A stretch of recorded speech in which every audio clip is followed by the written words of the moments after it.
Bonjour à tous. Bonjour Claire. Bonjour à tous, bonjour Charlotte. Alors, c'est bon, on a réussi à se connecter. Je vois qu'on est déjà 126 participants, c'est formidable. Génial. Ouais, Je vous propose qu'on attaque direct. On c'est se parti. voit aujourd'hui pour parler des tendances 2021 en termes de marque employeur et de communication interne. Moi, je m'appelle Claire Baruffi, je travaille chez Happy to Meet You et je vous présente Charlotte. Enchantée. Bonjour à tous. Pour ceux qui m'ont déjà vu en webinaire, vous me connaissez. Et ceux qui découvrent aujourd'hui notre webinaire en partenariat avec Happy to Meet You, je m'appelle Charlotte Fourchon et je suis en charge de l'expertise en communication interne chez Steeple. Merci Charlotte. Donc moi, effectivement, je travaille chez Happy to Meet You depuis maintenant 3 ans et je m'occupe de toutes les problématiques qui sont liées à la marque employeur des entreprises que l'on accompagne. Donc attractivité, fidélisation, communication, évaluation. Voilà, ça c'est nos quatre piliers. Alors devant le succès, parce qu'il faut quand même le dire, on a eu beaucoup d'inscrits je dirais le nombre conséquent de questions qu'on a eues. On a décidé avec Charlotte de retravailler un petit peu l'objet de la prise de parole aujourd'hui et plutôt que d'être sur vraiment un contenu, je dirais, descendant, on a repris vos questions et on se propose d'y répondre. Comme ça vous permettra de disposer à la fois d'une analyse des tendances sur 2021 un peu professorale et puis également de pouvoir répondre à vos questions et d'avoir, je dirais, une vue aussi hyper opérationnelle, hyper concrète. Charlotte, je te laisse présenter les modalités techniques du webinaire. Tout à fait. Alors, donc c'est super, là ça a fait que grimper 156. Pour préciser ce que disait Claire tout à l'heure, vous avez été presque 500 personnes à vous inscrire, on est super heureuse de vous accueillir aujourd'hui. Et donc, les modalités techniques du webinar. Donc, vous voyez, vous allez pouvoir lever la main. En fait, c'est un webinar collaboratif, c'est-à-dire qu'on veut que vous participiez. Donc, donnez votre avis, réagissez à ce qu'on va dire. Donc là, lever la main, c'est un petit outil sympa. Ensuite, vous allez pouvoir échanger entre vous. Je vois que dans l'onglet discussion, il y a déjà 18 messages, donc n'hésitez pas aussi à donner vos conseils à d'autres participants. Et puis, à la fin du webinaire, on aura une partie, Claire, c'est ça, 15 minutes de questions-réponses. Exactement. L'idée, c'était d'avoir un contenu. Charlotte et moi, on n'aime pas les webinars hyper commerciaux. On essaie de vous vendre à tout prix des logiciels ou des concepts. Donc, l'idée, c'est de porter en fait la partie démo de Steeple, l'outil qui est porté dans l'entreprise de Charlotte, d'apporter une démo à la fin pour ceux qui sont intéressés, une démo qui durera 10-15 minutes, je crois. C'est ça, à la fin des questions, exactement. Eh bien, c'est parti alors. Allez, c'est parti. On a reçu plein de questions et des questions, Claire, qu'on a pu regrouper un petit peu des questions généralistes auxquelles on va répondre. Et évidemment, on répondra à vos questions plus précises tout à l'heure. Première question, c'est parti. Question de Muriel, qui est chargée de communication et marque employeur sur Paris. Et sa question, quel bilan peut-on tirer de 2020 en termes de marque employeur et de communication interne? La marque employeur a-t-elle été impactée par le Covid? Claire, je t'en prie. Alors, je pense qu'on a tous une petite intuition par rapport à la réponse. Mais je vais essayer, moi, dans un premier temps, de reparler du contexte vraiment début 2020. Donc, si on parle purement du marché du travail début 2020, les chiffres de l'APEC en février 2020 prévoyaient environ 279 000 embauches de cadres par les entreprises en 2020 en France, ce qui représentait en gros une augmentation de 5% par rapport à l'année précédente sur un marché, rappelons-le, qui était en situation de quasi plein emploi, avec un taux de chômage de 3,8% pour cette catégorie d'actifs et donc en croissance depuis plus de 6 ans. Une fois qu'on a balancé ces chiffres pour rappeler le début de l'année 2020, je pense que c'est intéressant. Et avant, je dirais aussi, toi aussi, que Charlotte, que tu apportes la réponse vraiment sur la communication interne, donc comment ça a été vécu à l'intérieur des entreprises. Je pense que c'est intéressant de revenir sur les raisons du changement qui s'opère depuis maintenant un peu plus de 10 ans entre les entreprises et les candidats. Pourquoi est-ce que finalement on a aujourd'hui un match difficile entre ces deux personas? Première raison qu'on peut invoquer, c'est lié à la considération, je dirais, c'est de l'ordre des considérations démographiques. Aujourd'hui, en fait, dans une entreprise, on a un mix générationnel qui est hyper fort, bien plus fort qu'il y a des années, où on va pouvoir retrouver finalement au sein d'une même entreprise des générations dites boomers, et puis on va mixer ça avec des générations Z, donc la dernière génération. Et donc ça, forcément, ça crée, je dirais, un gap au niveau des compréhensions respectives des attentes et des attendus de chacun. Boomers, est-ce que tu peux préciser exactement ce que c'est, les boomers?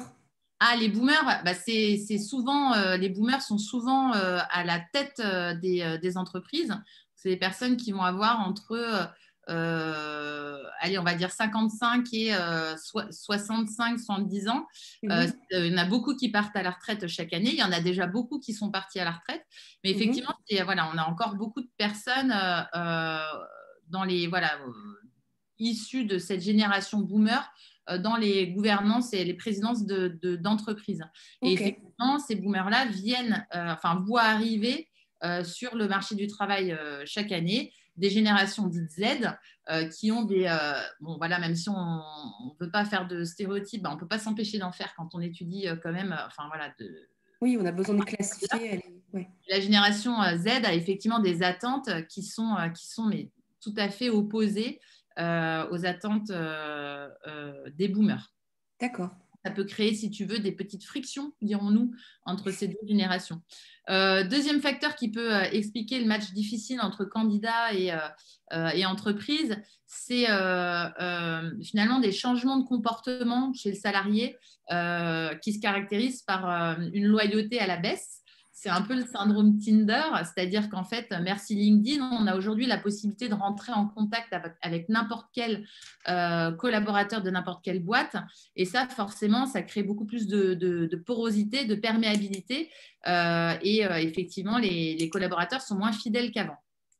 Troisième élément à prendre en compte, évidemment, c'est le nombre croissant de PME, ETI, start-up qui ciblent des mêmes profils que les grandes entreprises. On parle bien là du marché employeur. Donc finalement, on est sur certains profils qui deviennent carrément pénuriques puisque tout le monde finalement se les arrache. Ensuite, on a en quatrième raison l'augmentation de la création d'entreprises et donc de personnes qui normalement devraient être sur le marché du travail en tant qu'employés qui deviennent finalement patrons de leur propre entreprise. On a également, ça c'est une tendance qui est forte, je dirais, l'ubérisation de certains secteurs avec notamment l'essor du non-salariat. Donc, on a aussi beaucoup de personnes qui ne sont plus rattachées à une entreprise. Une autre raison qui fait qu'il est tellement compliqué aujourd'hui de trouver des candidats, c'est la fuite évidemment des talents à l'international. Ça, c'est typiquement une des tendances fortes qui se trouve être un des traits de caractère, une aspiration vraiment forte chez la génération Z. Évidemment, on trouve toujours, alors ça, je pense que ça va te faire rire, Charlotte, mais la demande croissante de profils super complets aux compétences multiples, ce qu'on appelle, donc c'est le fameux mouton à 5 pattes. Et oui. Qui existe, je ne sais pas, moi, j'en ai jamais vu. C'est vrai que dans les recherches des profils communication, c'est des postes que j'ai occupés, on aimerait avoir le format du chargé de com couteau suisse qui sait tout faire, mais on sait que c'est pas forcément possible. Disons, voilà, exactement. Le couteau suisse, tu fais bien d'en parler. Le couteau suisse avec en même temps, effectivement, un fort niveau d'expertise sur chacune des compétences. Donc, voilà, un peu compliqué. Et puis, je dirais en dernière raison, c'est aussi parfois tout simplement le manque de compétences des candidats face aux besoins des entreprises, ce qu'on appelle les skill gaps. Donc ça, c'est vraiment, pour moi, je dirais un petit peu l'état de l'art du marché et le contexte dans lequel on vit depuis une dizaine d'années. Mais ça, c'était avant le Covid. Alors, que s'est-il passé, je dirais, à l'arrivée du Covid, Charlotte, à l'intérieur des entreprises? Eh ben, merci Claire. C'est vrai que le Covid, on a discuté toutes les deux, on accompagne des entreprises à la fois, parfois les mêmes, sur la marque employeur ou la communication interne. Et ce qu'on a vu en premier lieu avec l'arrivée de cette crise, c'est que c'est la communication interne qui a été mise un peu sur le devant de la scène parce que pourquoi? Les employeurs, les dirigeants ont dû tout de suite communiquer sur les mesures à prendre, sur la réglementation générale à s'appliquer, les nouvelles règles de l'entreprise, parfois un petit peu lourdes. La vie de l'entreprise s'est réinventée, donc il a fallu très vite communiquer sur les sujets, un petit peu comme notre président Emmanuel Macron. Et donc, on était vraiment sur un sujet propre à la communication interne, la communication de crise. Donc, on a vu, en tout cas de notre côté, beaucoup de prospects se transformer en clients. On a accompagné beaucoup d'entreprises, tous secteurs différents, justement, pour pouvoir communiquer avec tous leurs collaborateurs sur les réglementations. Comment faire sur le chômage partiel, comment faire pour revenir sur le site. Voilà. Et donc, après, il a fallu apprendre à vivre. Le télétravail, je me permets instaurer Oui, une entreprise qui était hyper rétive au télétravail et puis qui, évidemment, n'ont pas eu le choix que d'instaurer ça. exactement, ouais, exactement. C'est vrai qu'on va en parler du télétravail, on va en parler. Et donc, comme tu disais, voilà, le Covid s'est installé. Il a fallu apprendre à se réinventer, que ce soit sur eh bien, les process de recrutement, de communication, sur eh bien, la marque employeur. Évidemment, on ne parle pas de toutes ces recommandations sanitaires. Et donc là, les rôles des responsables QSE, donc qualité, sécurité, s'est vu vraiment prendre beaucoup d'importance. On a vu naître des nouvelles formes de communication autour des référents Covid, qui va se charger de la communication autour des règles d'hygiène, etc. Et puis, on a vu aussi, avec l'installation du Covid, une digitalisation des communications, notamment avec cette nouvelle forme de travail qui est le télétravail, qui a propulsé certaines entreprises dans la digitalisation, dans voilà, les nouveaux les Skype, les Teams, etc., etc. Voilà, et puis pour aller un petit peu plus loin dans ce bilan, j'avais aussi envie de vous partager quelques chiffres sur la conduite aussi du changement et la nouvelle vision en fait de la communication interne au sein des entreprises. Parce que c'est vrai que, comme je disais en introduction, la communication interne a vraiment été mise en avant. Et ce qu'on a voulu faire aussi chez Steeple, en tant que solution de communication interne autour d'un outil, mais aussi on accompagne des entreprises, on a voulu un petit peu prendre le pouls de la communication interne et on a mené une grande enquête sur différents canaux. Alors, tout collaborateur confondu, dirigeant, manager, et ce qui est ressorti, en tout cas, sur cette enquête qu'on a menée auprès de 700 personnes, c'est que la communication est un sujet à privilégier sur l'après-crise. Alors, ce qui est intéressant aussi de voir, c'est qu'on pensait à l'issue du premier confinement que la crise allait prendre fin, qu'on n'allait pas être reconfiné. Or, on a eu un deuxième, puis un troisième confinement. Quand même intéressant de noter ça. Mais à savoir qu'en juin 2020, 82% des personnes interrogées considéraient que la communication interne était un projet à privilégier suite à la crise. Donc voilà une première information. Et aussi, intéressant de noter que sur les 700 personnes interrogées, 57% de personnes notaient, et ça c'est un chiffre quand même hyper important, que 57% de personnes ont trouvé que l'entreprise avait innové sur la manière de communiquer.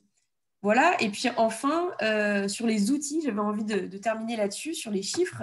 Sur les outils, 25% des entreprises ont innové en accueillant un nouvel outil de communication interne. 60% des entreprises ont innové en utilisant la visioconférence. Et enfin, 44% des entreprises ont innové en installant des outils collaboratifs. Donc voilà, des Slack, des Teams, des outils de messagerie instantanée. Donc 25 outils de com, 60% la visio. Donc là, je ne sais pas si vous vous rendez compte, mais que ça soit en communication interne, en communication managériale, en communication externe, on est face à un tournant majeur. Le Covid a accéléré la digitalisation des entreprises. Voilà, je pense que ça, tout le monde ne peut pas passer à côté et c'est vraiment le message que je voulais vous passer avec ces chiffres. On peut passer à la deuxième question, Claire. Allez, c'est parti. Comment convaincre un patron boomer un petit peu récalcitrant sur la nécessité de se doter d'une vraie stratégie marque employeur et communication interne? Notre entreprise est une société de services dans l'informatique de plus de 1000 salariés. Une question de Camille, qui est responsable RH dans une société informatique à Nice. Qu'est-ce que tu peux nous dire là-dessus, Claire, en termes de marque employeur? Déjà, on sent un petit peu de frustration hein, Ouais, chez chez Camille. Camille. On voit le phénomène OK, boomer. Et Mm, c'était ce que je t'expliquais, enfin ce que je vous expliquais, pardon, mm, à tous. C'est effectivement cette difficulté à faire parler justement des générations qui n'ont pas les mêmes caractéristiques et qui n'aspirent pas aux mêmes choses. Les boomers et on va dire une génération plutôt Z, mais ça peut être X, Y, Z d'ailleurs. mhm, En fait, Camille, moi je vois deux choses qui peuvent être intéressantes à travailler en termes d'arguments auprès de votre direction. La première concerne l'attractivité. Je dirais, c'est pas vraiment un argument, mais c'est une explication. On passe énormément de temps dans des formations à expliquer ça à nos clients. En fait, on vit une ère nouvelle hein, depuis, ça ne vous aura pas échappé, l'arrivée d'Internet, où chacun, notamment depuis ces dernières années, peut donner son avis sur tout. On consomme plus comme avant. Que vous prévoyez, par exemple, un week-end en amoureux où vous avez envie de réserver un hôtel, euh, je pense que vraiment des gens des plus jeunes générations n'iront pas réserver un hôtel s'ils n'ont pas regardé les avis au préalable. C'est pareil pour tout, c'est pareil si vous achetez un vélo en ligne, par exemple, ou d'ailleurs que vous l'achetiez en ligne ou en magasin, c'est un achat avec voilà, un montant qui peut être un peu conséquent, on va forcément aller voir derrière les avis qui ont été laissés sur Internet. Et bien, pour le marché du travail, c'est exactement pareil. Et effectivement, si votre boîte n'est pas fidèle à l'intérieur, à l'image qui est véhiculée à l'extérieur, il peut y avoir un souci derrière, il y a un risque énorme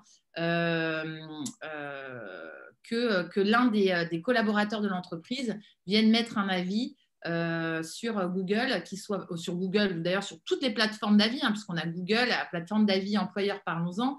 Google en tout premier, Glassdoor, ça peut être Choose My Company. Voilà, il y en a pas mal sur lesquels en fait les candidats et collaborateurs peuvent délivrer finalement leur expérience vécue.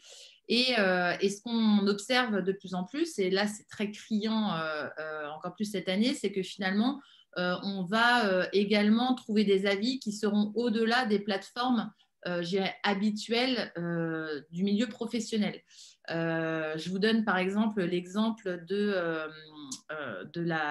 l'entreprise qui s'appelle Louietu, qui vit en ce moment une véritable campagne je dirais de dénigrement sur Instagram notamment, qui a démarré par un compte qui s'appelle Balance ta startup.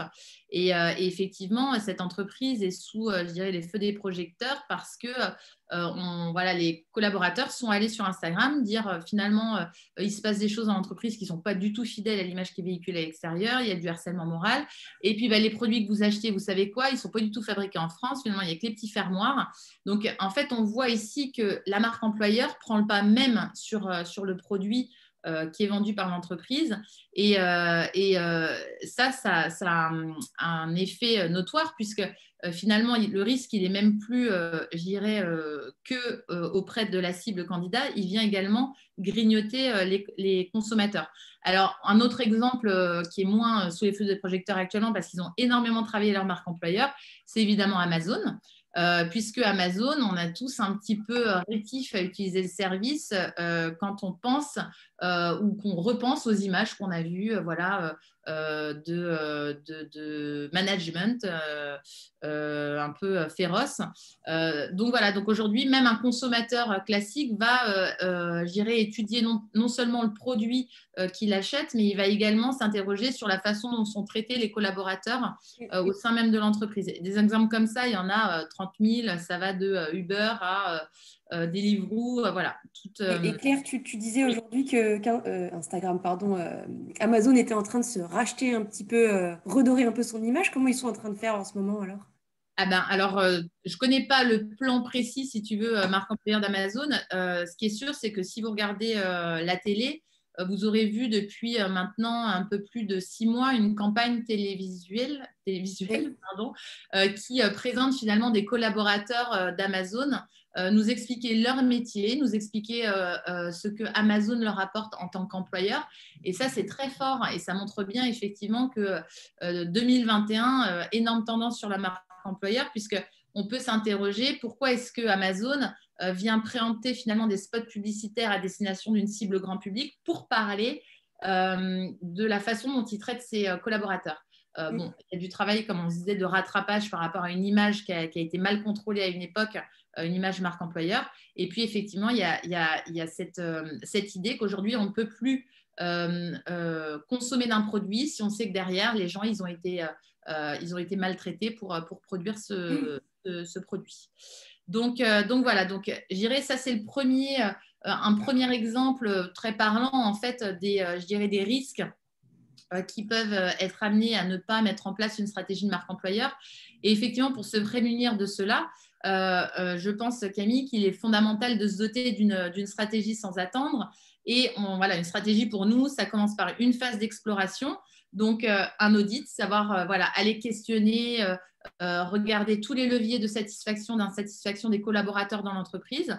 Ça, c'est important, en fait, de faire ça pour je dirais, deux objectifs. Un objectif de cohérence, c'est très important de communiquer sur quelque chose qui est ressenti et qui est de l'ordre du réel par les collaborateurs.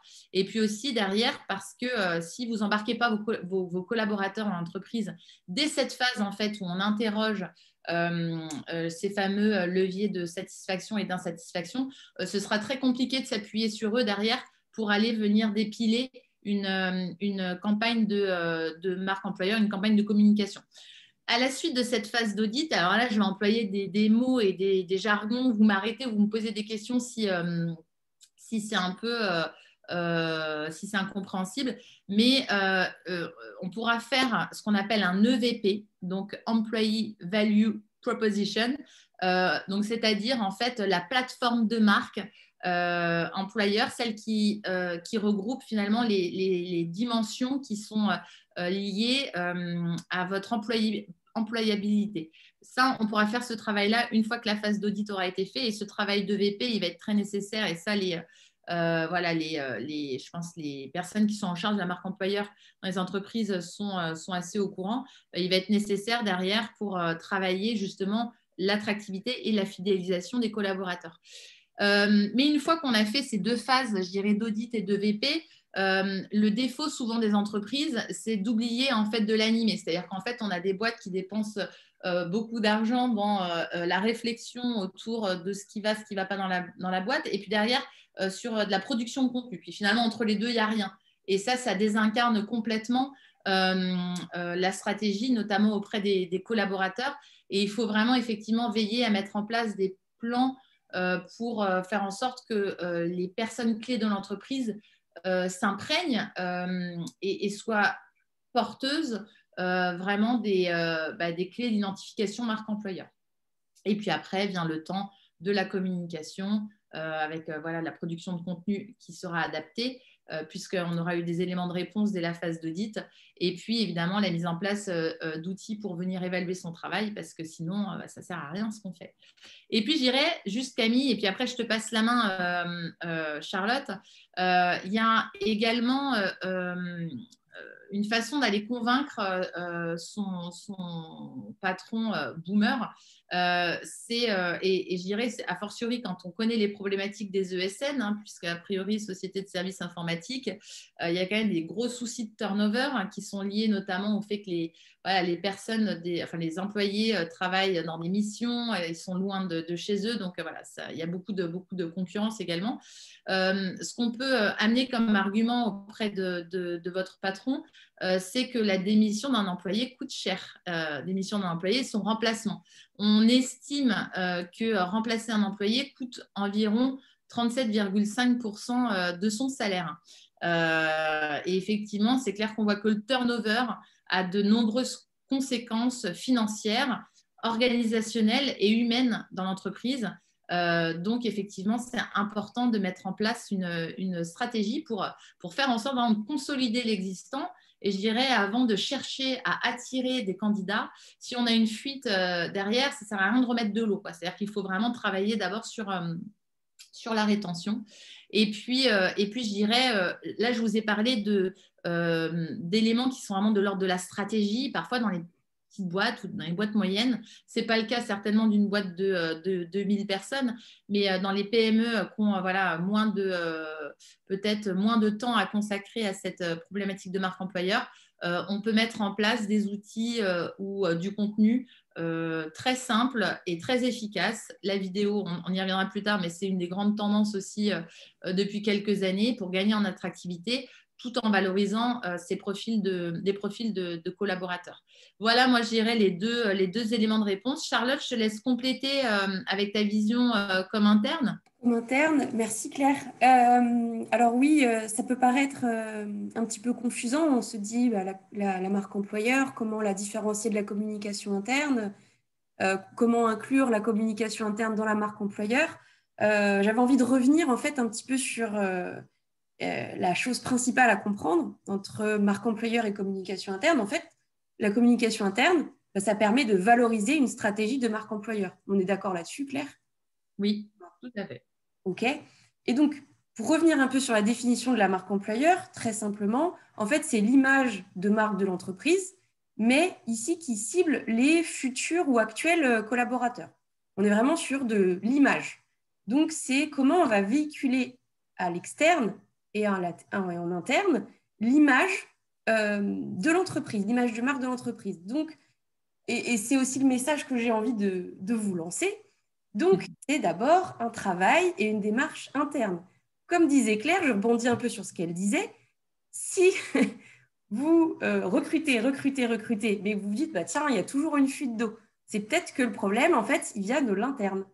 Et donc, toute l'idée, en fait, d'une stratégie de marque employeur, et de l'EVP, expliqué par Claire, c'est de faire rejaillir, de comprendre l'ADN de l'entreprise en interne et de comprendre quelles sont les valeurs, ce qui fait adhérer les collaborateurs en interne. Et donc, pour ça, voilà, il y a les techniques dont a parlé Claire. Et puis, en fait, comment ça va se traduire en termes de communication interne? Eh bien, une fois que vous avez travaillé votre VP, vous êtes sûr de ce qui fait la fierté d'appartenance, de ce qui crée le sentiment d'appartenance. Eh bien, c'est de travailler tout simplement sur ces supports, sur ces outils. Eh bien, ça va être la création d'événements qui vous ressemblent, ça va être la création de rituels. En fait, il faut capitaliser sur ces événements, sur ces moments de vie qui font que c'est vous.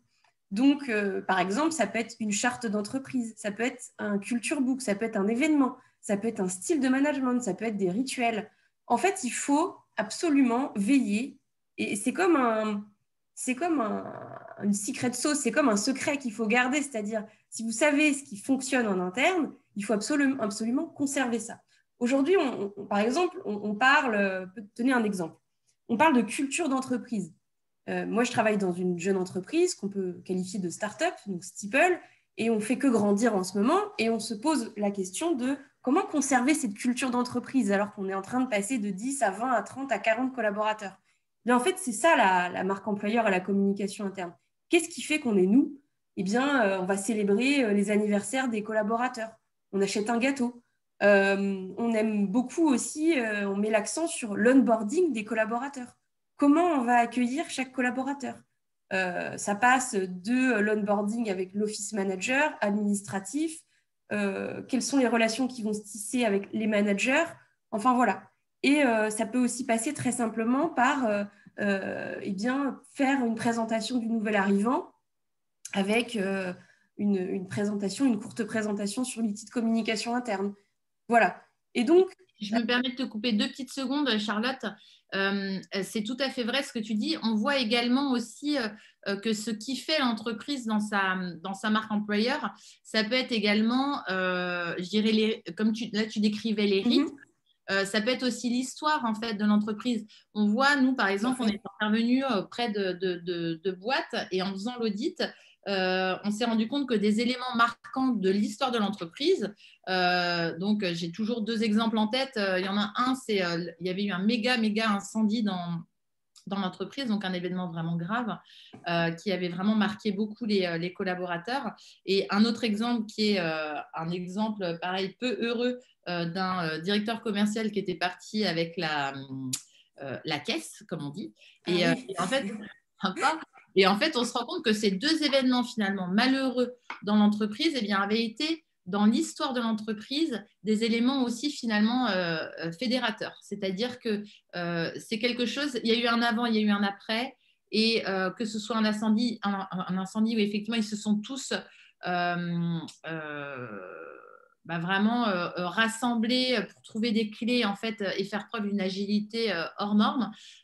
Et puis évidemment, dans l'autre exemple, c'est vraiment l'ennemi commun. Donc finalement, c'était des événements malheureux, mais qui servaient à fidéliser l'équipe. Et donc effectivement, un audit est parfaitement adapté pour venir identifier tout ce qui fait l'entreprise, des rites, comme tu disais, l'histoire, les avantages et voilà, identifier tous les piliers de l'entreprise. Je te laisse ça.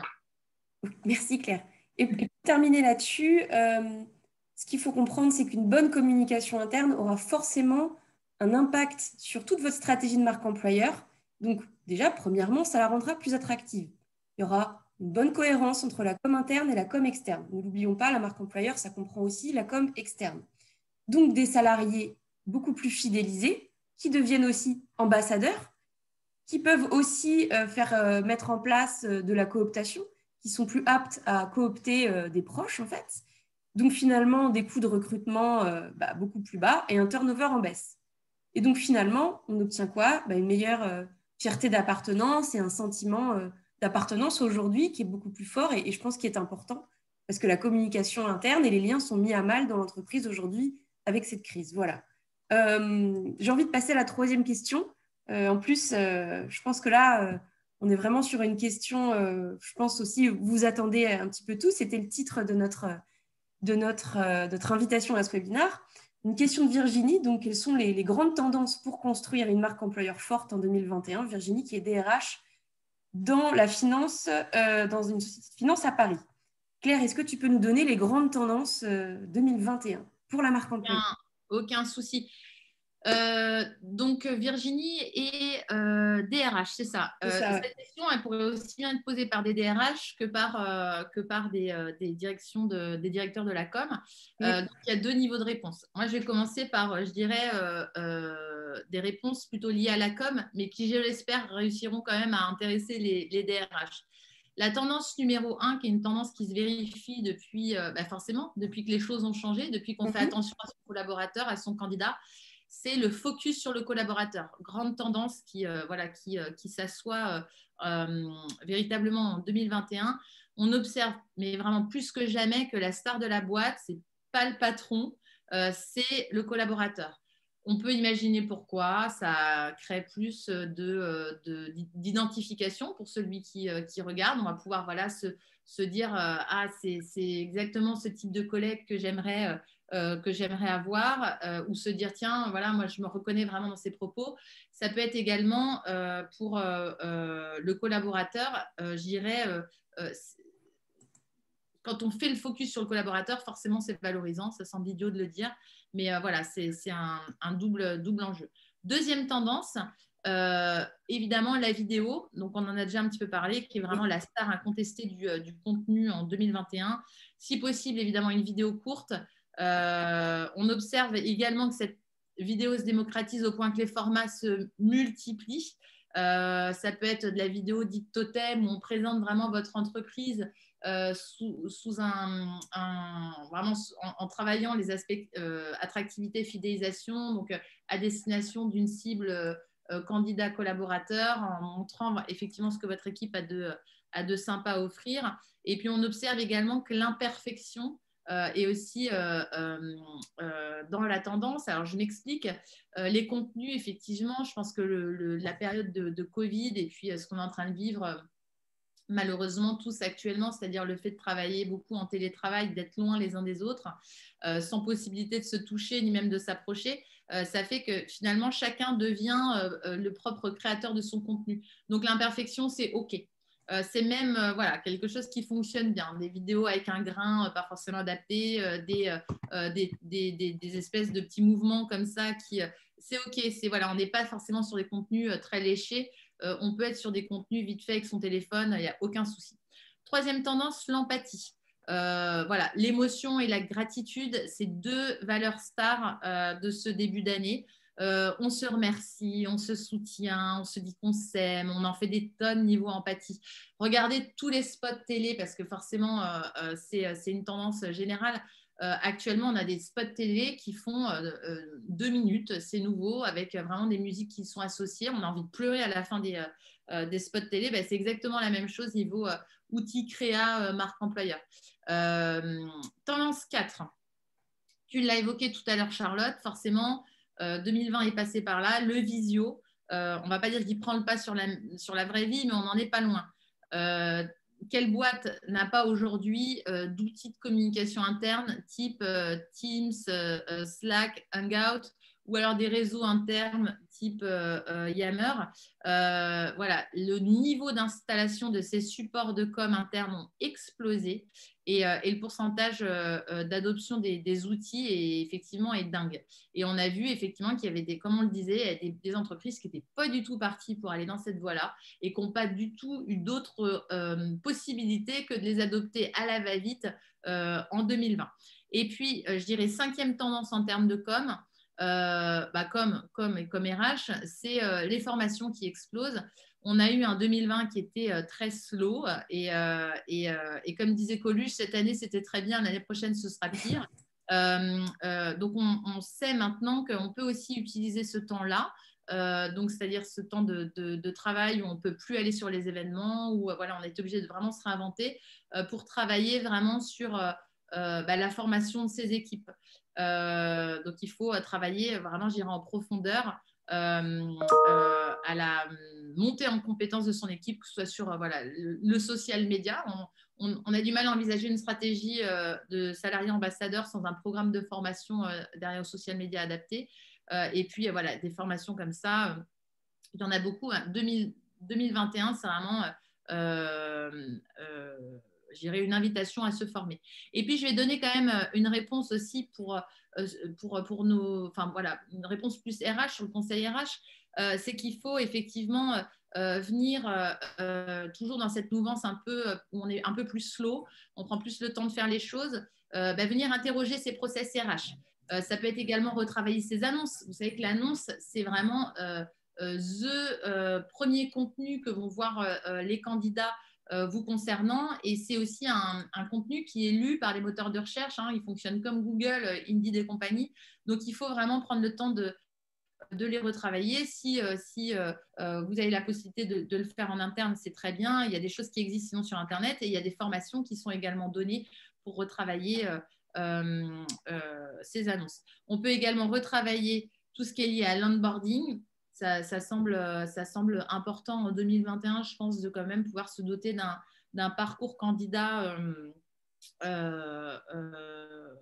impeccable. Donc voilà ce sur quoi on va pouvoir travailler en termes de tendance marque employeur. Et du coup, je te pose un petit peu la même question, Charlotte, sur la partie communication interne. Merci Claire. Bien, écoute, c'est rigolo parce qu'on a un petit peu les mêmes tendances, mais vous allez voir qui se précisent un peu différemment. Donc pour commencer, focus sur le collaborateur. J'ai envie de dire, c'est un petit peu la même chose en communication interne.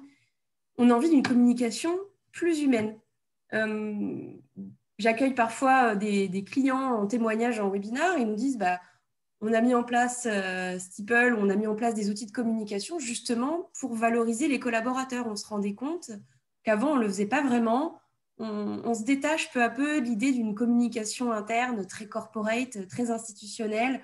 On fait beaucoup de top-down, de descendant, et en fait, on a envie d'une communication plus humaine, en fait. Donc, c'est vrai qu'on entend aussi souvent dire la star de l'entreprise, c'est le client. Eh bien, il y a différents types de clients. Il y a le client externe et il y a le client interne. Et n'oublions pas que le premier client de l'entreprise, c'est bien le collaborateur. Donc, la star, c'est le collaborateur. Une communication plus humaine. Je rejoins Claire aussi sur une autre tendance, la vidéo et plus largement des contenus numériques. Et donc, oui, des contenus courts, des contenus qui s'adaptent au numérique. Vous voyez bien que là, on est de plus en plus sur le digital. Et heureusement, parce que ça permet de lier tout le monde. Et j'ai envie de dire aussi des contenus numériques, des contenus modernes, c'est-à-dire des contenus aussi qui vont s'adapter aux collaborateurs. Qu'est-ce qui l'intéresse en gros? Posons-nous un petit peu la question, vu que c'est un peu la star, le collaborateur. en termes de marque employeur et de communication interne. Donc, il faut s'intéresser à ce qui l'intéresse. Comme ça, on aura des contenus qui vont donner envie, qui sont faciles à lire, qui se lisent de partout aussi, parce qu'on a des collaborateurs multisites qui sont sur la route, qui sont un peu partout. Donc, si on ne se met pas à la page, si on ne se dit pas, tiens, des contenus sur la com interne, les contenus com externes, comme le disait Claire, sur les réseaux sociaux qui charment la nouvelle génération, mais qui charment aussi les boomers, il faut s'en inspirer pour faire des contenus plus attrayants. On ne peut pas faire que des contenus qui portent, qui sont hyper centrés non plus sur son entreprise. Tu as raison. Pardon ? Je dis, on ne peut pas non plus, effectivement, comme tu le soulignes, faire des contenus, imaginer produire que des contenus qui ne parlent que de son entreprise. Exactement, ouais. Exactement. Donc là-dessus, il faut aussi se dire que l'engagement aussi, troisième tendance, ça va être très important, vraiment très important. Ça fait vraiment écho à ce qui se passe en ce moment. Les gens sont un petit peu perdus, ils ont besoin de repères. Et la notion d'engagement, c'est tout simplement un besoin humain. On a besoin de se sentir appartenir à quelque chose, à un groupe. Donc derrière, ici, la notion de communauté. On le voit bien, sur les réseaux sociaux externes. Tout est construit comme ça. On appartient à une communauté, une famille, une entreprise. Voilà, donc on voit aussi de plus en plus les gens ont besoin de prendre la parole, de s'exprimer, de partager leurs idées, de connaître les personnes avec qui ils travaillent. Et donc là, évidemment, les notions d'engagement, il y en a plusieurs. Il y a un engagement envers soi-même, envers l'entreprise, son manager et ses collègues. Et après, on va le montrer de manière différente. Je m'engage parce que je prends la parole dans un groupe de conversation. Je m'engage parce que je vais liker une publication. Je m'engage aussi au niveau de l'entreprise parce que je vais prendre des responsabilités en termes de RSE, d'éthique, la notion d'engagement. Enfin, quatrième tendance, la désintermédiation. Qu'est-ce que c'est ? C'est un mot un peu technique. Pour dire quoi ? Ça veut dire qu'on casse les silos. Aujourd'hui, c'est plus le patron dans sa grande tour d'ivoire. Non, le patron aujourd'hui, il est de plus en plus proche de ses collaborateurs. Il y a moins en moins d'écart entre les salariés et le dirigeant. Aujourd'hui, on voit par exemple, je vous le dis, première crise, on a des patrons de grande distribution d'industrie qui sont venus nous voir en nous disant il faut qu'on communique. Eh bien, ces patrons, ils se sont rapprochés de leurs collaborateurs alors qu'ils étaient à distance. Des patrons qui prennent la parole sur un outil, qui vont partager une vidéo, qui vont dire bah voilà, là je suis en réunion, de crise, voilà ce que je fais. C'est ça la communication moderne. C'est moins de silos, on se rapproche, communication plus proche. Enfin, dernière tendance qui va avec la désintermédiation, ce cassage de silos, c'est la transparence et la sincérité. On le voit, on ne peut plus mentir. On ne peut plus mentir en externe. On ne peut pas sortir un communiqué de presse en disant moi, je fais des bijoux fabriqués en France. Parce que les collaborateurs en interne, ils savent très bien que c'est faux. Donc, il y a une porosité entre comme externe et comme interne. Vous ne pouvez plus mentir à vos collaborateurs. Ce n'est pas possible. L'information, elle circule trop vite. En interne. Et donc, comme on le disait tout à l'heure avec Claire, aujourd'hui, on communique sur les réseaux sociaux sur son entreprise. Donc, les managers doivent être à l'écoute aussi de ces signaux faibles et on doit, sur la communication institutionnelle, corporate, être vraiment très raccord et dire la vérité pour créer cette confiance.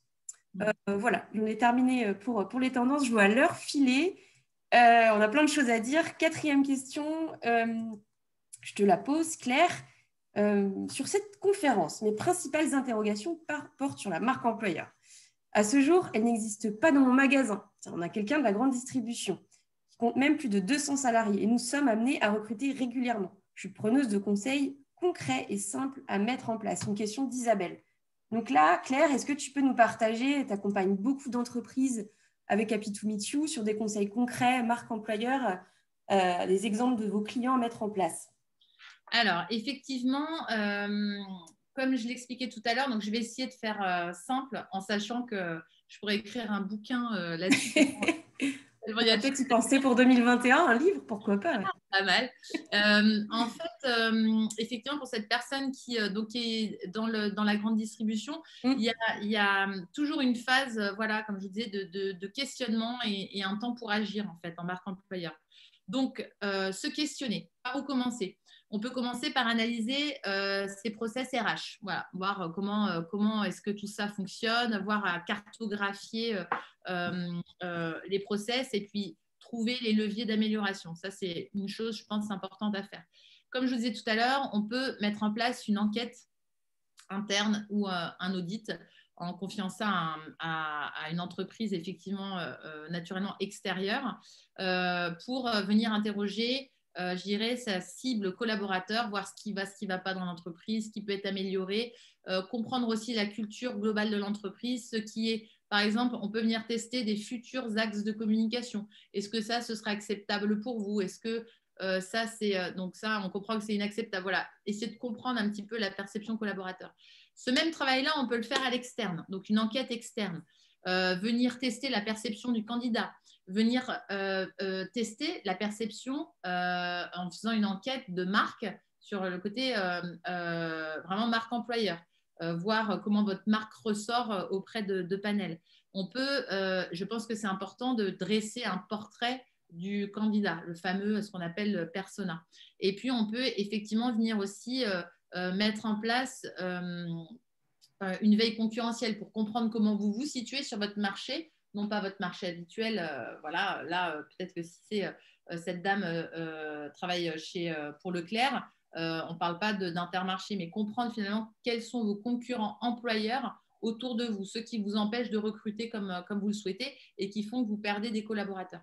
Et puis, je dirais le dernier point de cette phase plus d'exploration, c'est évidemment, il faut apporter à ces outils qui sont des outils quanti, une phase quali avec voilà, des entretiens individuels avec les personnes clés de l'entreprise et puis aussi mener ce qu'on appelle, nous, des ateliers collaboratifs pour avoir une vision vraiment très, très globale de vers où aller. Et ce qui est génial, c'est qu'en fait, quand on a fait ce travail-là, on n'a pas besoin derrière d'aller inventer des concepts ou quoi. Les collaborateurs vous donnent vraiment les clés et gérer le chemin tout tracé vers la réussite de votre marque employeur. Ensuite, il y a, comme je vous disais, un temps pour venir animer ces contenus. J'insiste là-dessus parce qu'effectivement, on passe souvent de la phase d'interrogation EVP et plan de com. Mais en fait, il faut derrière vraiment veiller à ce que ce soit porté par vos collaborateurs. Et les collaborateurs, du coup, il faut aussi les former aux éléments de langage. Comment est-ce qu'on parle de l'entreprise?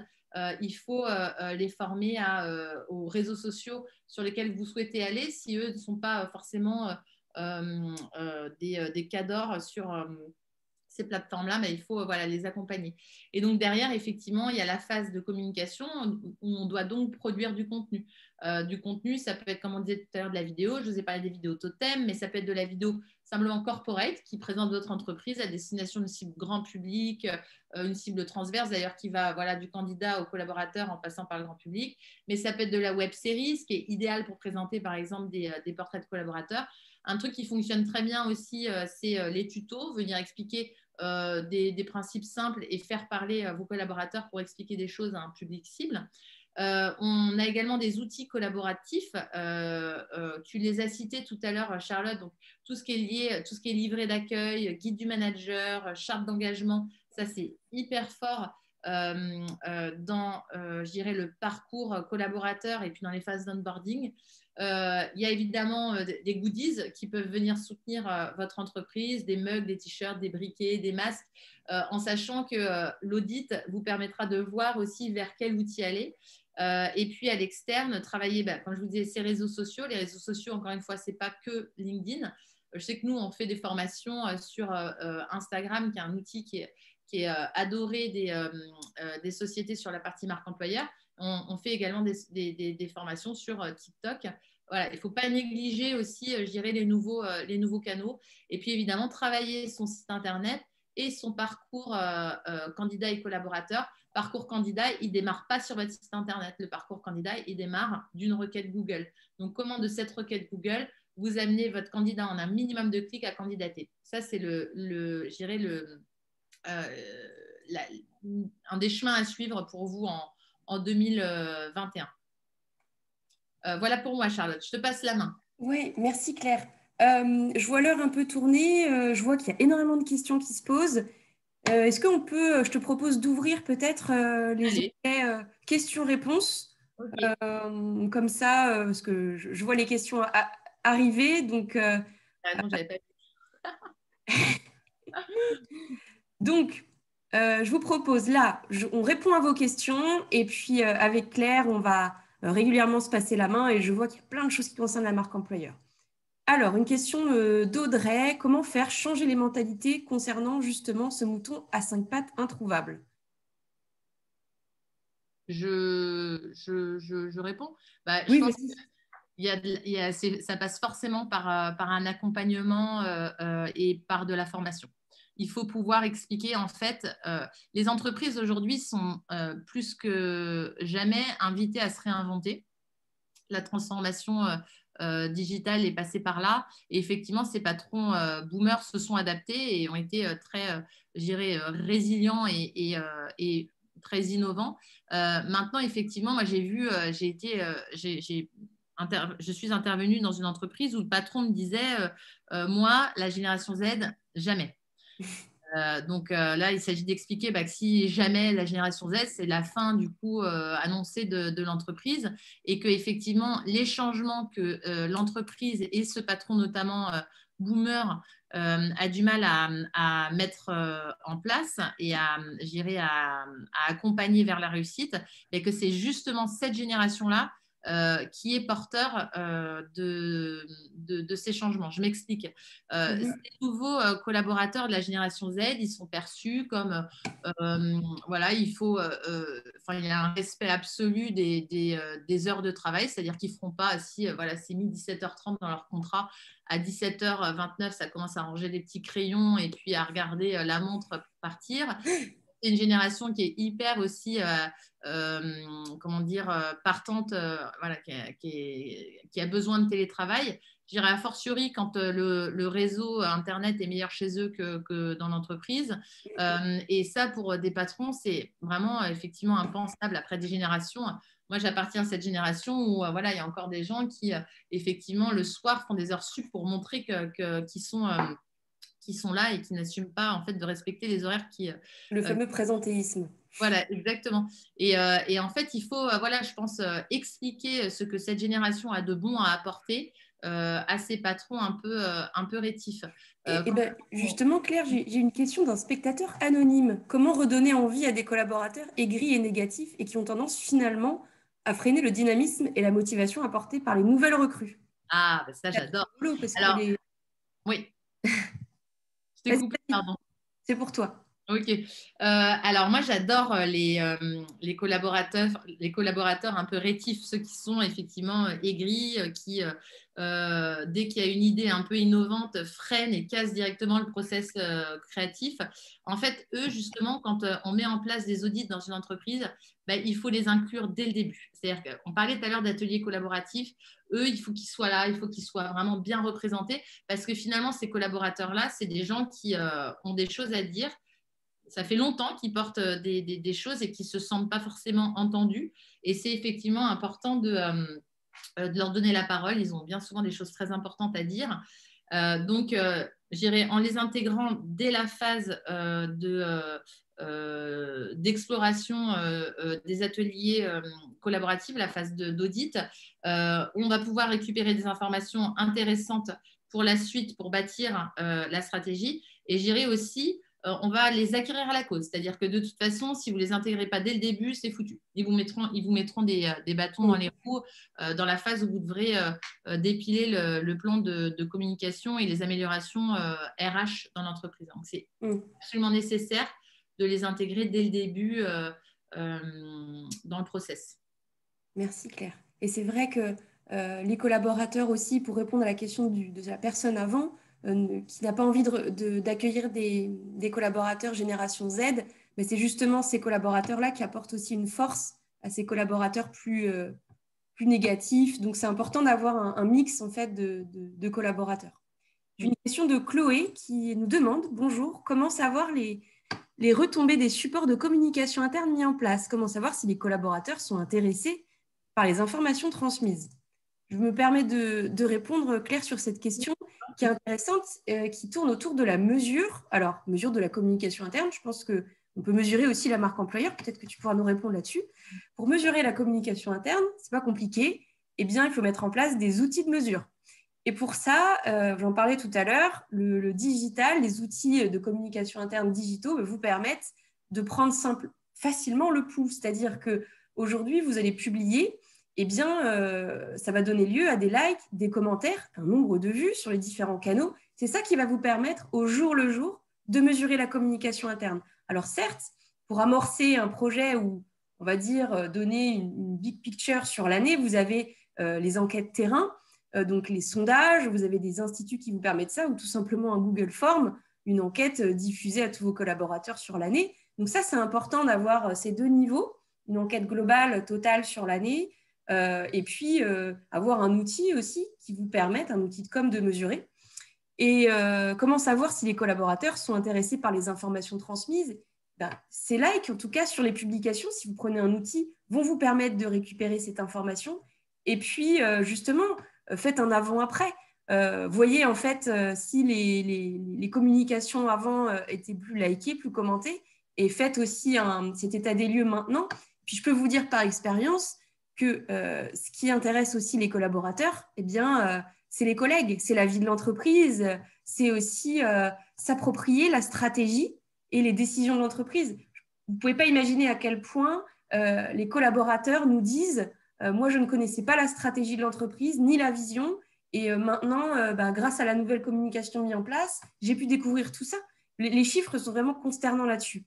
Et puis aussi, tout simplement, aller à la rencontre des collaborateurs. Le transverse, pour ça, est très important. Posez-leur directement la question. Voilà. Claire, est-ce que tu veux nous dire comment on fait pour mesurer la... Est-ce que tu avais quelque chose à dire là-dessus ou... Sur la marque employeur, oui, moi je peux intervenir en Mhm. disant que ce serait très compliqué justement de dire, alors pour mesurer la marque employeur, vous prenez tel outil, ça dépend vraiment beaucoup de l'entreprise, je dirais du flux par exemple de candidatures ou du nombre de personnes qui sont en entreprise. Je vais vous nommer donc du coup Ouais. je dirais des indicateurs possibles. Ça peut être par exemple le nombre de candidatures reçues, le nombre de candidatures qualifiées, ce que je trouve beaucoup plus intéressant, parce que le nombre de candidatures reçues, bon, ok, candidatures qualifiées, c'est-à-dire de candidatures qui émanent de candidats qui m'intéressent. Ça peut être l'amélioration du taux de conversion, et comme tu disais avant-après, Mhm. le taux de transformation des périodes d'essai. On peut mesurer également l'efficacité de plans enfin d'onboarding. On Mhm. peut venir mesurer le taux de mobilisation des employés, le taux de participation aux enquêtes. Comme je disais, un audit, on peut le faire en année 1, puis en année 3. Et là, ça devient un baromètre pour mesurer un petit peu les écarts dans les réponses. Ça peut être la mesure de l'expérience collaborateur. Ça peut être la mesure du turnover, tout simplement. Et puis, sur les aspects plus comme le trafic entrant sur le site, comme tu disais, le nombre d'abonnés sur les réseaux sociaux. Et je dirais aussi aller dans le détail, comme tu l'expliquais très bien, du nombre de clics, nombre de vues et les réactions sur les posts. Voilà des exemples, il y en a plein d'autres d'indicateurs. Merci Claire. Alors, je continue un petit peu dans les questions. Alors, euh, comment redonner envie? Bon, alors on a un petit peu répondu à ça. Euh, sur les outils pour les annonces sur Internet dont vous parliez, vous préconisez quoi? Peut-être des outils de diffusion. Alors, Des outils de... Tu peux préciser la question, Charles? j'ai pas de précision. Alors, je vais attendre voir si la personne nous répond pour préciser. Ouais. Marque employeur et service public, est-ce compatible? Ah bah oui, oui, oui. Ah bah, oui, clairement. Le service public, c'est comme d'autres secteurs, souffre parfois d'une image négative auprès d'une cible candidat. À partir du moment où il y a ça, Mm. il y a forcément quelque chose à mettre en place. Il y a des exemples extrêmement réussis. Je vais citer l'armée. L'armée fait des campagnes marque employeur, mais de toute beauté, avec vraiment des campagnes multicanales qui sont mais hyper bien pensée, très innovante, à la fois dans les outils et puis dans les angles de vue et dans la valorisation des collaborateurs. Et puis, nous, par exemple, on accompagne les entreprises dans effectivement la marque employeur et l'attractivité territoriale. Non, il faut, en fait, les problématiques sont multiples. On travaille, nous, par exemple, avec des régions qui souffrent de la concurrence des pays frontaliers. Donc là, oui, il y a forcément quelque chose à mettre en place puisque le marché employeur est dense et concurrentiel. Donc, il faut absolument montrer ce qu'on a de bon à offrir à des collaborateurs. Oui, oui, si, c'est tout à fait compatible. Il faut travailler dessus. Il y a des clés alors, qui ne sont pas tout à fait les mêmes que pour une entreprise classique.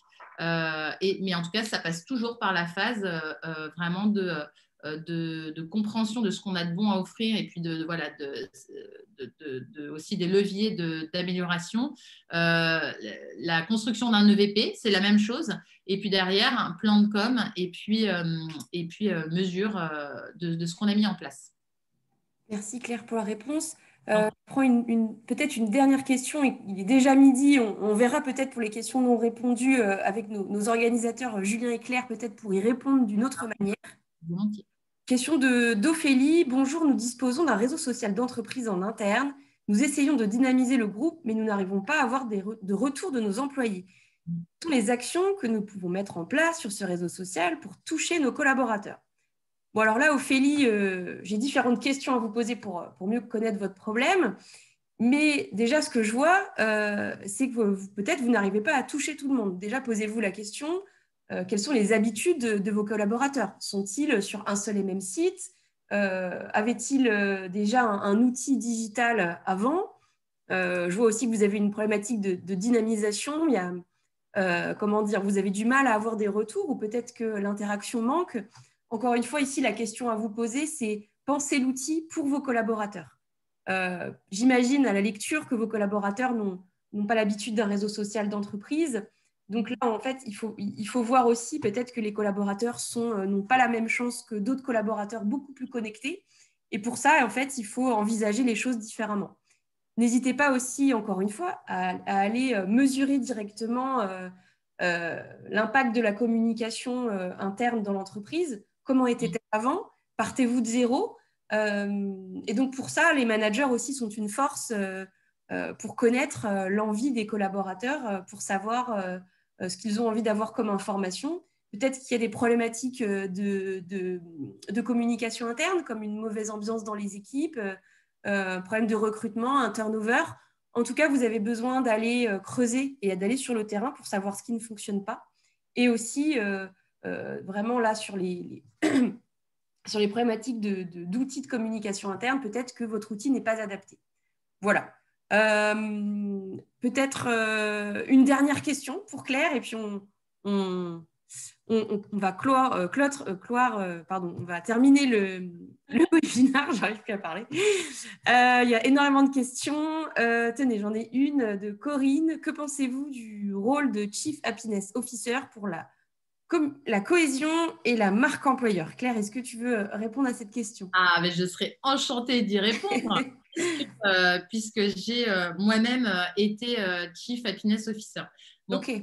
je vais vous répondre avec un gros parti pris parce que voilà, qui va peut-être en énerver certains. Ben, pour moi, et je l'ai vécu. Je l'ai vécu dans une entreprise. C'est très compliqué de faire porter à une personne cette espèce de, je dirais, de notion de bonheur qui est déjà assez compliqué à exploiter pour moi en entreprise. Enfin, j'espère que voilà, on peut espérer avoir du bonheur dans l'entreprise au travail, c'est pas le sujet, mais en tout cas, ça va pas reposer sur une personne. C'est ce principe, je dirais, d'homme sandwich. Il va peut-être bien aller quand vous serez dans une phase d'expansion, une phase où tout va bien, vous embauchez, où tout se passe bien. Et puis, il aura déjà des limites, mais les limites se verront et seront criantes à la première difficulté vécue par votre entreprise. C'est pour moi pas du tout la bonne façon d'appréhender justement l'animation dans l'entreprise. Il y a aujourd'hui des postes qui peuvent porter plus que d'autres c'est cette notion d'animation et de bonheur. Mais certainement pas, ça ne peut pas être le rôle en tout cas d'une personne. Et je pense qu'à cela, il faut peut-être plutôt privilégier une stratégie intégrant un programme de salariés ambassadeurs. Ça fonctionne très bien. En fait, il faut mettre tout le monde. Comme on disait tout à l'heure, c'est jamais vraiment l'objet d'une personne. Donc, non, moi, voilà, je déconseille et je pense que ça a été testé, ce truc-là, dans les années 2010-2015. Moi, je le déconseille formellement. Ça déresponsabilise tout le monde. Merci Claire pour cette réponse et cette prise de position. On aurait envie de continuer et de répondre à toutes les questions. C'est clair. On va voir comment on peut aussi tenter d'y répondre d'une manière un peu déconnectée un peu plus tard. On verra avec nos organisateurs, Lucie et Julien. Merci beaucoup Claire, c'était hyper intéressant. J'ai appris plein de Merci. choses. J'étais contente d'animer ça avec toi et puis j'espère qu'on aura l'occasion de réanimer ce type de conf parce que c'était très sympa de bosser là-dessus avec toi en tout cas, Charles. Exactement, je pense que oui, on a encore plein de choses à dire et ouais, plein de choses à dire sur la communication et la marque employeur. Je vais laisser maintenant la parole à Clément Abbassi qui est en ligne avec nous. Clément, est-ce que tu nous entends? Je ne sais pas Alors, si je vous entends. J'espère que vous m'entendez aussi. on t'entend super bien. Merci Clément. Allez, super. Allez, c'est parti pour la démo de Steeple. Si vous voulez rester, Clément est là, il vous explique tout, il vous parle de Steeple. C'est C'est parti. ça. À bientôt. Bah, merci à vous. C'était top. J'espère que je vais être au même niveau. Je vais essayer Bah de oui, monter le niveau. Ça va pas allez. être, ça va pas être simple. Mais bon, je vais faire de mon mieux en tout cas. Merci Clément. Allez, à plus. Salut. Merci À beaucoup. bientôt. Donc, on va passer ensemble un petit quart d'heure, hein. L'idée, c'est de pouvoir, sans rentrer trop dans les détails, pouvoir vous expliquer un petit peu finalement ce qu'on fait chez Steeple et comment on aide des entreprises à mieux communiquer en interne. Moi, je vais me présenter rapidement. Donc, je suis directeur commercial chez Steeple. Donc, mon rôle est d'accompagner des entreprises dans l'amélioration de leur communication interne. Et finalement, c'est de cette vision-là qu'on est parti quand on a créé l'entreprise il y a un petit peu plus de 6 ans aujourd'hui. On s'est dit que des dizaines, des centaines, des milliers d'entreprises partout en France, partout dans le monde avaient besoin d'aide pour améliorer leur communication interne. Et on a fait un constat très simple, hein, c'est qu'on voyait que beaucoup d'entreprises continuaient à communiquer, à diffuser de l'information sur des vieux tableaux d'affichage, hein. Vous en avez peut-être encore chez vous, c'est le cas dans énormément d'entreprises. Et on s'est dit que ça avait fait un petit peu, ils avaient fait un peu leur temps, ces tableaux d'affichage, et qu'il fallait moderniser tout ça, dépoussiérer. Et on a tout simplement décidé de digitaliser le tableau d'affichage qu'on est venu remplacer par des grands écrans tactiles, comme il peut y avoir juste derrière moi, qu'on va venir mettre en place dans les salles de pause, dans les lieux de vie des entreprises, là où le salarié a finalement un petit peu de temps à accorder à l'information. Et cette information, vous allez pouvoir y accéder aussi sur votre smartphone, directement depuis une simple application iOS ou Android, ou même depuis un simple navigateur web depuis son ordinateur. Mais la volonté qu'on a derrière tout ça chez Steeple, c'est de réussir à moderniser la communication interne dans les entreprises, mais sans mettre de côté ceux qui sont des fois les moins connectés dans les entreprises. On travaille beaucoup dans l'industrie, dans le BTP, dans le transport, dans la grande distribution, qui ont une particularité d'avoir une majorité ou en tout cas une partie de leurs salariés qui sont sur le terrain, qui sont en production, qui sont en contact des clients, qui n'ont pas toujours accès à un ordinateur professionnel, qui n'ont même pas d'adresse mail professionnelle et pour lequel il est très compliqué de pouvoir moderniser cette communication interne sans les mettre de côté. Donc, la volonté qu'on a chez Steeple est vraiment de rendre accessible toute l'information de l'entreprise à tous les salariés et au même moment. Donc, je vais vous présenter un petit peu comment ça se met en place, comment ça peut s'articuler finalement, cette solution de communication qu'on appelle Figital. Donc, on la retrouve sur un grand écran tactile, comme il peut y avoir juste derrière moi. Et sur cet écran tactile, on va retrouver différents blocs qu'on voit ici. Alors, bien évidemment, vous allez avoir la main, vous allez pouvoir les personnaliser, en modifier la taille ou l'emplacement. Vous faites ce que vous voulez, c'est votre propre outil. Pareil pour les catégories principales que vous voyez au-dessus. Là, j'en ai créé 4 sur cette communauté démo, on va dire. Je les ai appelées communication interne, RH, CSE, entre nous. Vous ne le voyez peut-être pas forcément très bien, mais ce qu'il faut bien retenir, c'est que tout est personnalisable. Vous avez la main sur tout et vous avez la capacité de pouvoir les modifier, et ça, autant que vous le souhaitez. Donc, souvent, ce qu'on voit dans les entreprises, c'est une première catégorie qui est plutôt liée à la communication interne. Et là, on va pouvoir retrouver souvent 2 niveaux d'information. ce qu'on va pouvoir appeler la communication groupe, donc des informations que vous voulez rendre accessibles à tous les salariés au même moment sur tous les sites. Et puis après, on va pouvoir contextualiser un petit peu l'information aussi et pouvoir se dire, bah, tiens, moi, je veux communiquer simplement sur un site de production, sur une direction régionale, sur une entité bien particulière et je ne veux pas que le reste de l'entreprise soit forcément au courant. Ça ne les concerne pas, ça ne ferait pas forcément beaucoup de chance. Donc, on a cette capacité de pouvoir gérer différents niveaux d'information.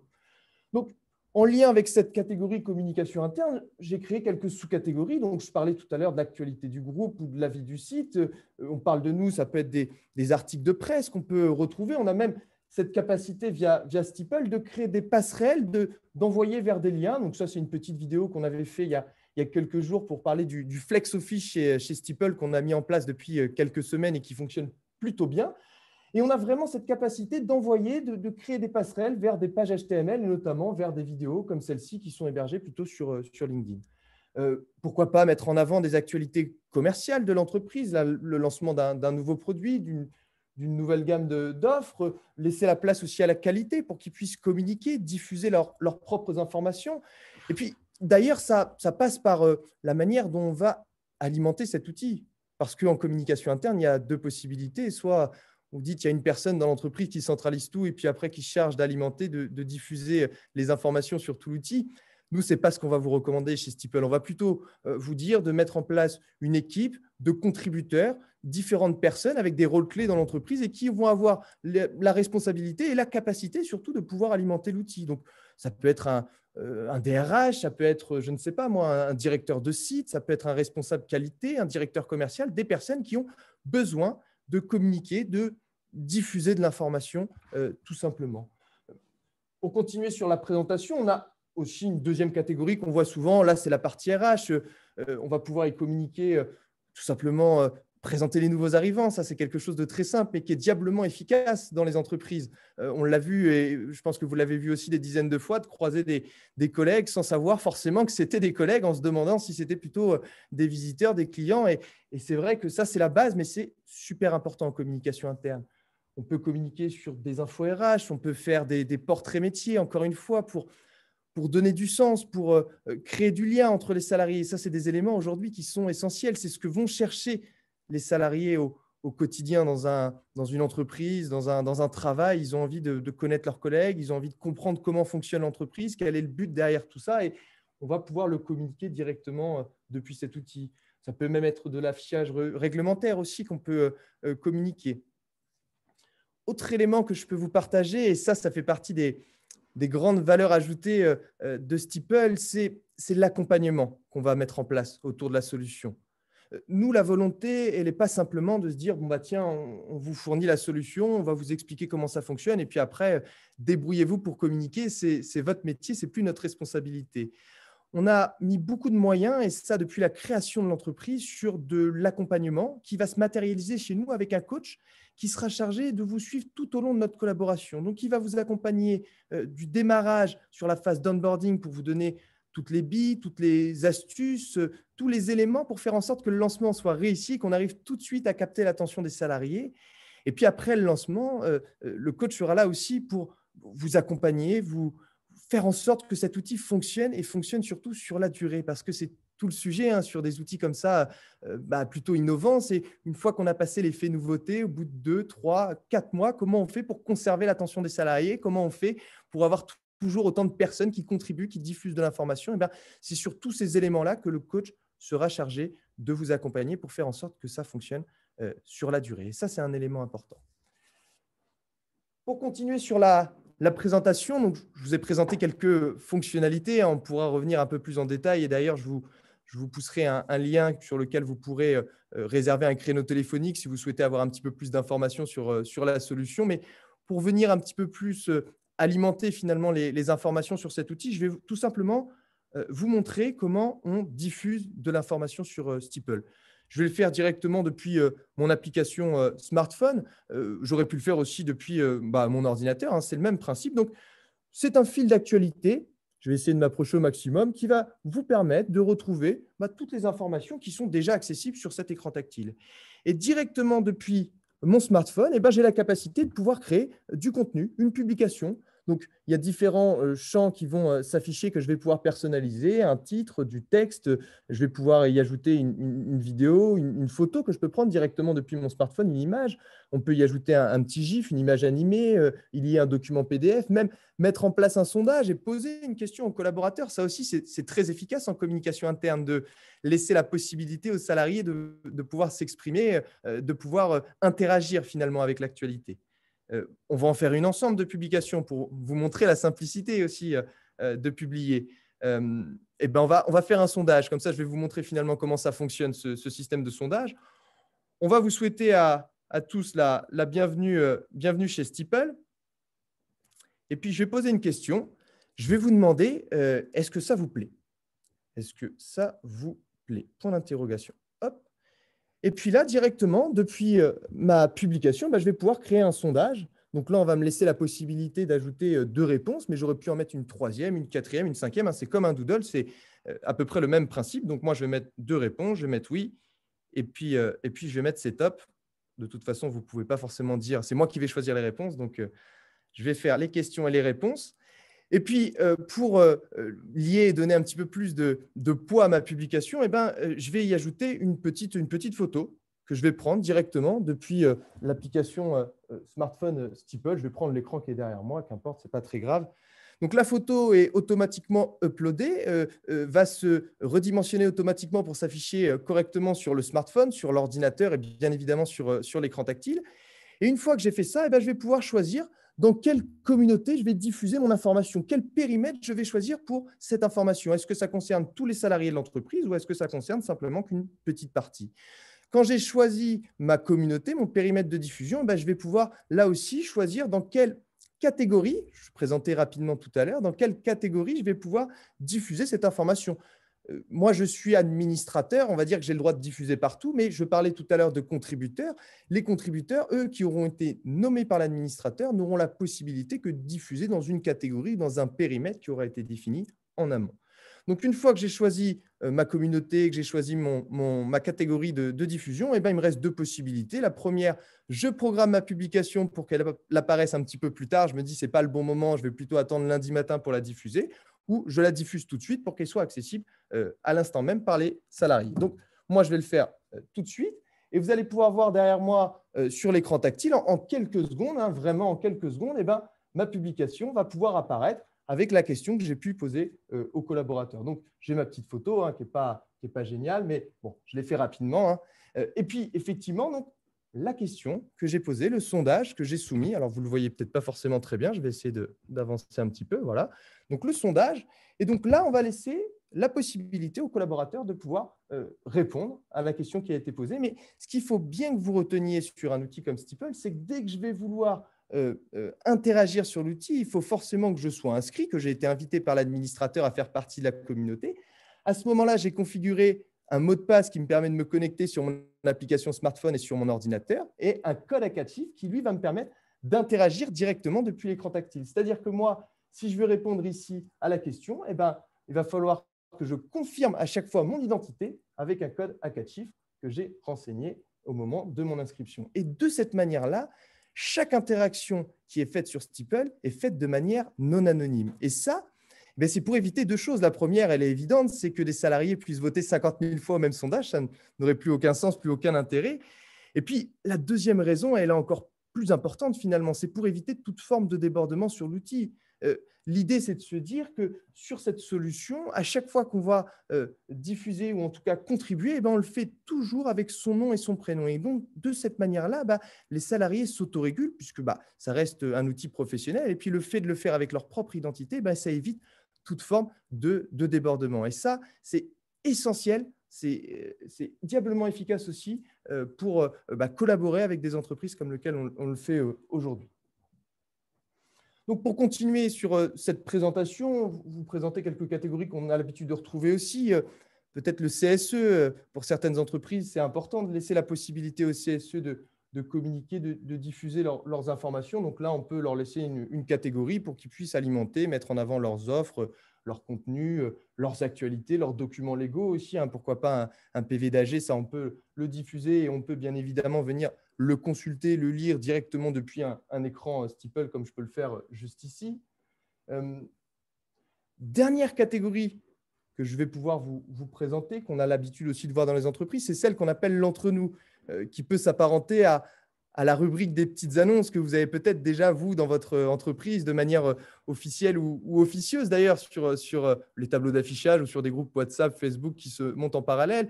Là, c'est très simple. On va laisser la possibilité aux salariés de mettre en avant des petites infos. C'est je viens d'un peu loin, je propose du covoiturage. C'est mon anniversaire aujourd'hui. J'ai ramené un gâteau au chocolat. Rendez-vous à 16 h en salle de pause pour partager un petit moment convivial. Je veux faire du bricolage à la maison ce week-end. Je me rends compte que ma perceuse ne fonctionne pas ou qu'il me manque un outil. Je vais poser la question et solliciter mes collègues pour savoir si on ne peut pas me dépanner. Donc là, c'est sûr, on sort un petit peu du cadre traditionnel d'un outil de communication interne. On va se dire que c'est plutôt fait pour descendre de l'information, plutôt corporate, plutôt venant de la direction. Mais là aussi, c'est un moyen de donner envie à l'ensemble des salariés d'utiliser régulièrement l'outil, parce que c'est tout le sujet en communication interne. Comment on fait pour intéresser 100% des collaborateurs? Si on leur dit Steeple, c'est la direction, c'est les infos corporate, bon, vous allez intéresser 50, 60, peut-être 70% des salariés. Mais la question, c'est comment on fait pour intéresser les 10, 15, 20, 30% restants, les récalcitrants. On en parlait tout à l'heure sur la conférence. Les récalcitrants, ceux qui sont un peu grognons, ceux qui n'aiment pas trop le changement, il faut leur donner aussi finalement un os à ronger, aussi un intérêt à venir régulièrement sur l'outil. Et ces catégories qui sont certes un petit peu plus collaboratives, un petit peu plus conviviales, c'est un peu plus ludique, ça va leur donner envie de venir s'intéresser à l'outil, de peut-être s'inscrire, de partager, d'interagir. Et puis, c'est des salariés que vous allez habituer à l'usage régulier d'une solution de communication interne et qui seront informés de ce qui se passe dans l'entreprise. Et finalement, le but est là, c'est de réussir à toucher tout le monde, de leur donner une raison de venir régulièrement sur l'outil. Donc, bon, on a fait, j'ai essayé d'être le plus rapide possible parce que ça fait déjà un petit moment qu'on est ensemble, mais bon, on a vu dans les grandes largeurs les fonctionnalités, on va dire, de base qu'on peut proposer, en tout cas nous, chez Steeple. Bien évidemment, on pourra y revenir un peu plus en détail au cours d'échanges prochainement. Pour terminer, je vous présente l'écran d'accueil, les quelques fonctionnalités. Donc, juste ce qu'on va retrouver ici en haut à gauche, comme sur un journal, ça se lit de la même manière, c'est les actualités à la une. Donc, c'est le contenu qui a été diffusé récemment sur Steeple. C'est là où le salarié va pouvoir, en arrivant le matin, en allant chercher son café en salle de pause, consulter les dernières informations de l'entreprise. Juste ici en bas, j'ai créé 3 petits blocs qui sont des résumés, des catégories principales que je vous ai présentées tout à l'heure. Là, l'idée, c'est effectivement, quand le salarié passe devant, s'intéresse à Steeple, qu'il n'ait pas d'effort à faire pour aller chercher l'information dans les différentes catégories, sous-catégories, parce qu'on sait qu'ils ne vont pas toujours le faire.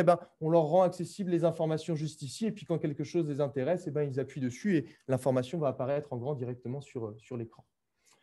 2 derniers éléments que je peux vous montrer pour cette petite démo. Le module Twitter, donc on peut lier effectivement Steeple à Twitter, donc on a un flux d'actualité qui va apparaître, donc c'est plutôt de la communication externe généralement, mais il y a des informations qui peuvent aussi avoir de la pertinence à être diffusées en interne sur le Twitter ou le Facebook de l'entreprise. On peut le retrouver aussi sur les écrans Steeple. Et puis la dernière partie que je veux vous présenter, c'est les modules qu'on retrouve ici sur la partie droite de mon écran. Donc, les modules, c'est un catalogue qu'on met à disposition de nos entreprises clientes. Donc, dans ce catalogue, on va retrouver à peu près une trentaine de modules différents que vous allez pouvoir ajouter, supprimer de votre communauté, et ça autant que vous le souhaitez. Vous êtes tout à fait autonome sur cette partie-là. Je vais essayer d'avancer un petit peu pour vous montrer un peu plus en détail, et puis je vais vous les expliquer rapidement. Donc, ce qu'on va pouvoir retrouver sur la partie module, moi j'ai fait un petit medley de ce qu'on a l'habitude de voir plus régulièrement dans les entreprises, mais on a le module météo, celui-là, il est assez basique, je ne vais pas vous l'expliquer. Le module joyeux anniversaire, ça, c'est super intéressant. C'est un moyen très simple de créer du lien en entreprise. Les salariés s'inscrivent. S'ils le souhaitent, ils mettent leur date d'anniversaire. Et si vous décidez d'activer ce module, le jour de l'anniversaire, le prénom d'Alejandra, pour le coup, s'affiche sur l'écran. Et j'ai même la capacité de pouvoir lui envoyer un petit message privé. Mais encore une fois, bien évidemment, si je veux lui envoyer un petit message privé, j'interagis avec l'outil. Il faut forcément que je le fasse avec mon identité, que je confirme avec un code ACATIV.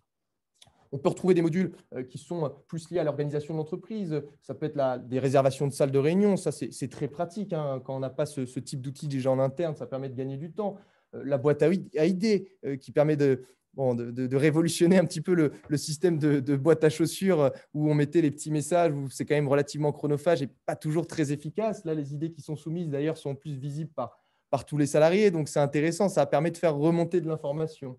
On peut avoir des compteurs de jours sans accident de travail. Bon, ça, c'est plutôt dans l'industrie, dans le transport, dans le BTP, dans ces métiers comme ça, où c'est très important de communiquer sur ces éléments-là. C'est un moyen de mettre en avant ces éléments et de responsabiliser aussi les salariés autour de ces thématiques-là qui sont essentielles et de leur mettre des challenges peut-être aussi autour de ces thématiques-là pour leur donner envie peut-être de faire en sorte de réduire un petit peu ces accidents de travail. On peut avoir des compteurs comme ici où on va plutôt mettre en avant, ça peut être du chiffre d'affaires, ça peut être de la productivité, ça peut être un peu ce que vous souhaitez, hein. Tout est personnalisable et vous pouvez en ajouter autant que vous souhaitez de ce type de compteur-là. Vous faites ce que vous voulez, c'est votre outil. Pronostic Ligue 1. Bon, ça, c'est pareil, on peut se dire que ce n'est pas forcément de la communication interne. Oui, mais c'est un bon moyen de rendre l'outil plus convivial, de donner envie aussi à certains de participer plus régulièrement sur l'outil parce que bon, bah, là, c'est très simple, hein. Le vendredi soir, il y a les matchs de foot, on fait ses pronostics. Le lundi matin, les collègues vont pouvoir se chambrer à la machine à café autour des résultats de foot. Mais ça leur donne un rendez-vous. Se dire, le vendredi, je fais mes pronostics, le lundi, je vais regarder les résultats. Déjà, il y a 2 jours sur 5 de la semaine où vous allez avoir des salariés qui vont aller sur Steeple. Alors, le but, c'est qu'ils y aillent tous les jours aussi pour regarder ce qui s'y passe. Mais c'est un moyen de leur donner envie. Et c'est aussi un moyen de leur donner envie de télécharger l'application, de s'inscrire, parce que s'ils ne sont pas inscrits, s'ils n'ont pas téléchargé l'application, ça va être plus compliqué pour eux de pouvoir faire ces pronostics. Si on n'est pas inscrit, on ne peut d'ailleurs pas faire de pronostics puisque c'est des interactions. On en sort aussi régulièrement, ce genre de module sportif, pour les compétitions internationales. On l'a fait pour la Coupe du monde de rugby il y a quelques mois, années. On l'a fait pour la Coupe du monde de football, masculine, féminine aussi. Ça a fonctionné, c'était extraordinaire dans les entreprises. Ils ont mis en place des jeux concours autour de ces thématiques-là et ça a fonctionné hyper bien. Et ça a été un moyen, encore une fois, de mettre en avant Steeple. Qu'est-ce qu'on peut voir d'autre? Un module événement qui va permettre de mettre en avant les différents événements qui cadencent la vie de l'entreprise. Et puis, on peut aussi avoir un flux RSS où on va y diffuser, ça peut être des offres d'emploi, ça peut être aussi de l'actualité. Là, vous ne voyez pas, je vois que c'est un peu flou, mais c'est des actualités liées à, je crois que c'est BFM TV. Donc, on fait un petit peu ce qu'on veut. J'ai essayé d'être le plus synthétique possible et d'essayer de tenir dans le quart d'heure qu'on s'était donné pour cette présentation. Est-ce que c'était clair, Charlotte? Est-ce que c'était au niveau? Oui, je lève la main, je clique sur lever la main, je suis super contente. C'était hyper intéressant. Ça faisait longtemps que je n'avais pas eu une démo de Steeple. Ah Et bon, eu je plein de... suis content que ça t'ait plu alors. Oui, Je vous mets dans la conversation un petit lien Calendly pour un commercial de notre équipe, conseiller en communication interne, qui pourra se charger de répondre à vos questions. Donc, vous avez juste la possibilité de cliquer dessus et de réserver un petit créneau de 15 minutes avec Benoît qui se chargera de répondre à vos questions si vous en avez sur la solution. ça marche. Merci beaucoup, Clément. Et puis, peut-être à bientôt pour une prochaine démo lors de l'un de nos webinars. Hein, pourquoi pas. J'espère. Hein. J'espère aussi. Allez, merci à tous encore. On est Merci. encore 36 à nous suivre et puis à bientôt. À bientôt. Au revoir. Allez, salut.